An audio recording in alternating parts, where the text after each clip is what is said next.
episode 24 of the Free Your Mind podcast.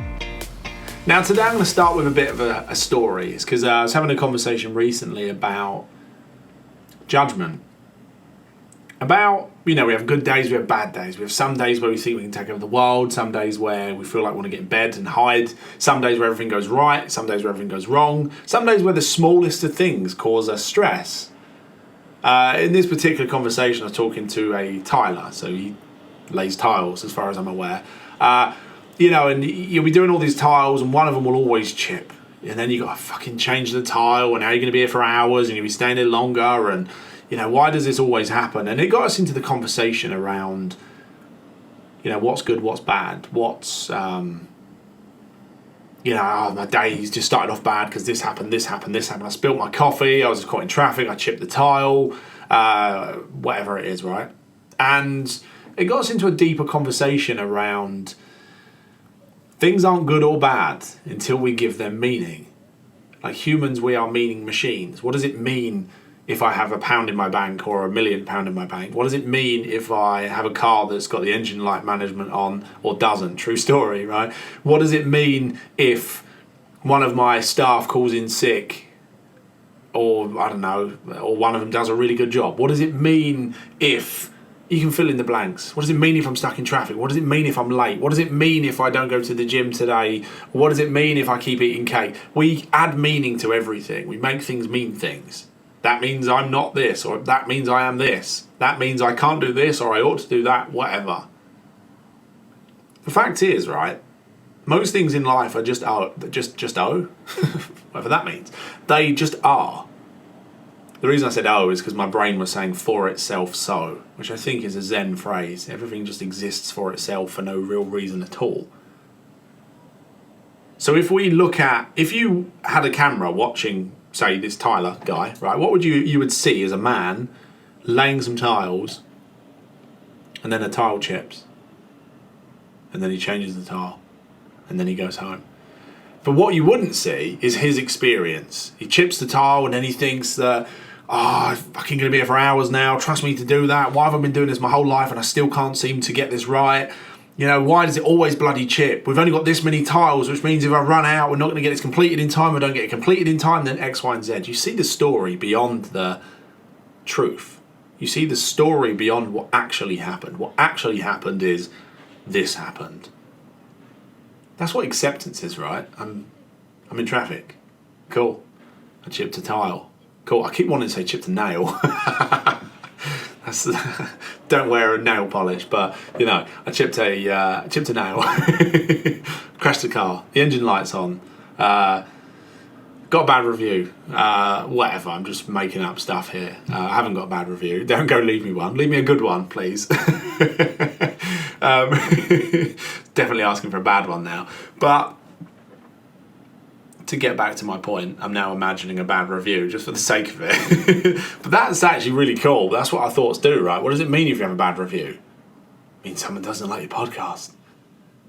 That's it, right? It means that person's interpretation of your podcast is that they don't like it. Cool.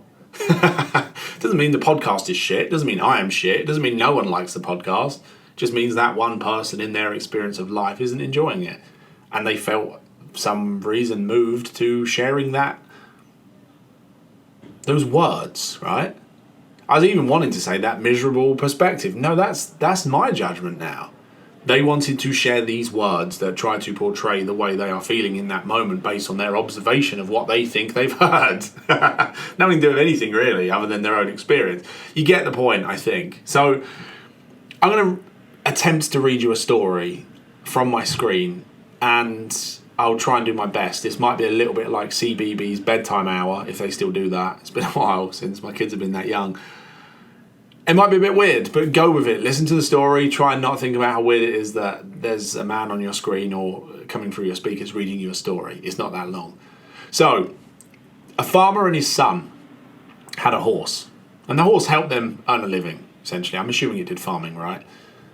One day the horse runs away. And the neighbours come over and they're like, oh my God, your horse has run away. What bad luck. And the farmer replies, yeah, maybe not. A few days later, the horse returns. And it brings with it other horses. And the neighbours are like, oh my God, your horse has brought back more horses. Like, what great luck. And the neighbour says, maybe not. Later that week, the farmer's son is trying to ride one of the horses. He gets thrown off. He breaks his leg. Oh my God, your son has broke his leg. What bad luck. The farmer replies, maybe not. A few weeks later, soldiers from the army come round to recruit all the boys. They don't take the farmer's son because he's broken his leg. The neighbours shout, wow, your boy is spared. What tremendous luck. To which the farmer replies, maybe not. So there's another story around this as well, which is, I'm not going to tell you this, but it's basically good, bad, who knows. And that is just a fascinating perspective, right? You spill your coffee this morning. Is that good, is that bad? Well, it depends on what way you look at it. It's bad if you think your trousers are ruined or you burnt your cock or vagina, right? It's bad news if that's made you late and you think that's going to, in that moment, make you late for something important. But I read something recently about people 9/11, because obviously that was recent at the time of recording anyway. And there's so many stories of people having an argument with their daughter, which made them late, which means they weren't in the towers. People missing the train or waking up late, or there was actually one. I think the man was having an argument with his daughter, and then he was stressed and he's having a shit morning, only to actually find that very argument saved his life. So was the argument good or bad? Who knows? Especially in the moment. It might have felt bad in the moment. Maybe you've been through some shit, right? I know I have. I lost everything and many challenges. Were they good or bad? Depends on what way you look at it. The time that might have felt bad, the time that might have felt good. Only really time will tell. So what I'm trying to point to is good, bad, who knows? We can often judge things as bad when they turn out to be good. You could even judge things as good that turn out to be bad, right? We could judge this COVID vaccine as good, but if in 5 years from now we've all grown extra legs and those legs are, unusable and really unhelpful, then we might start to see it as bad, right?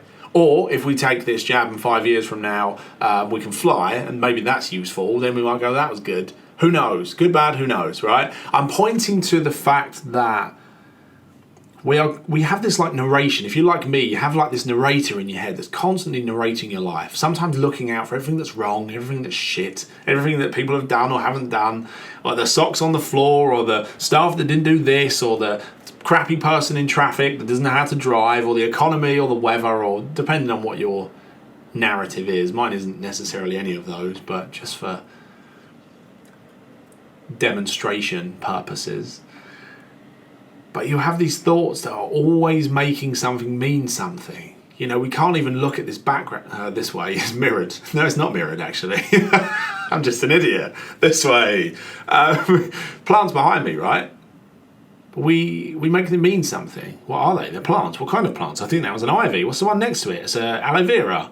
Oh, I wonder if James breaks that open and rubs it over his face. He doesn't. But maybe. And we start looking for meaning. What does it mean that he has a Buddha on that shelf? What is that glass head about? What does that mean? And it actually could mean things, right? Buddha's from Thailand. The glass head is from a client. The glass head was to represent a clear mind, a clear head. Pretty cool. Etc., etc. But I'm going off on a tangent as always. But the point is, we start to make stuff mean stuff. We can't just look at that and see it as it is. We see our thinking. We see our thoughts. We see, is that good or bad? I don't like that glass head. Now we're in all sorts of thought processes, right? When things go wrong, when things don't turn out the way we thought they were going to, when shit hits the fan, or even when things go right. And if you are too identified with this thinking, then life can feel like a roller coaster where you're up, you're down, life's amazing, life's shit. 1 minute you're taking over the world, and then you get a bad review and you think your whole business is going to... I just got off the phone to a client. Whenever he gets a bad review, it's his first session today, so it was really cool. He realised today that whenever anything goes wrong in his business, it's triggering a deep fear that he's going to lose everything and go back to where he grew up, which is basically a shithole, like most of my clients, like me too. And he didn't realise how much that fearful thinking around everything going wrong was driving so many of his behaviours, making him wake up in the middle of the night and get up and start doing stuff, making him, always kind of going on his system, checking on staff, jobs, etc. constantly. Too much identification with this meaning, with these thought processes, can be a total and utter roller coaster. And I mean, even in line with this conversation, right? If you end up losing everything, good, bad, who knows? Go lose everything and tell me in 5 years if it's good or not. Or 10 years even. The fascinating thing is, whenever I explore the worst case scenario with someone, they always end up smiling. They always end up realising that the worst case, the very thing they're scared of, they smile because, number one, they realise how absolutely impossible it would be to even go back there. Because they know too much. They're too resourceful, they've created opportunity, possibilities, skills to make that never happen. And secondly, they realise that it's not as scary as they first thought. It wouldn't be that bad. And there are usually elements of it that make them quite excited. Like if you've got a business and the thought of losing it for a moment, you're like, that sounds like fucking relief. Or if you've got a job that you hate, the thought of losing it, you probably think, oh, fucking hell. I'd sit on my arse for a couple of days, maybe eating some Ben & Jerry's, and then I'd do the thing I actually want to do anyway. Or I'd go get a better job because this one's shit, right? Whatever it is, the point is, if there was a point, there's multiple points in this episode, is just notice the meaning you attach to things. When your wife doesn't want sex, or when your husband lays on the sofa and scratches his balls, or when your son leaves his socks on the floor, that good old, I need a new example. When, I don't know, when your wife is watching shit on TV like Love Island that you don't care about, when your staff member quits, when the job isn't done on time, when traffic slows you down, when you get home 10 minutes late, whatever it is that's going on in your life, right? Just notice the stories, the judgments, everything beyond the comma is our own made up shit. I feel shit because bullshit stories. I'm angry at you because usually a load of stories. My life's shit because a load of stories and thoughts that aren't necessarily true. I am this way because I need to worry because blah, blah, blah, blah, blah, stories, right? Could it be as simple as thinking less, being more present, being more aware in our present experience of life? Could it be, I know the answer to this, but, play along with me here. Could it be that when we are more present in our experience of life, we actually have access to 100% of ourself, our superconscious, our deeper mind, our, I don't know what that is, our soul, the freaking universe? I don't know, right? Try it and then let me know. Could it be that when we are present in this moment, free from our thinking, Free Your Mind podcast, there's a clue there. Deeper mind, free your deeper mind, get all the thinking fucked off somewhere. So you settle down into that quiet space where you are more available to life. Could it be that from that place we perform better, we feel better, we tend to say the right words, they just come to us. We just know the thing to do and we don't even know how we do it. Someone says, how did you know that? You secretly you think, I don't fucking know. I just did. It just seemed obvious. Like, could it be that in that we have this common sense, this aliveness? Is it possible that running from fear and worry and panic and overthinking is actually the shittest way for us as humans to perform?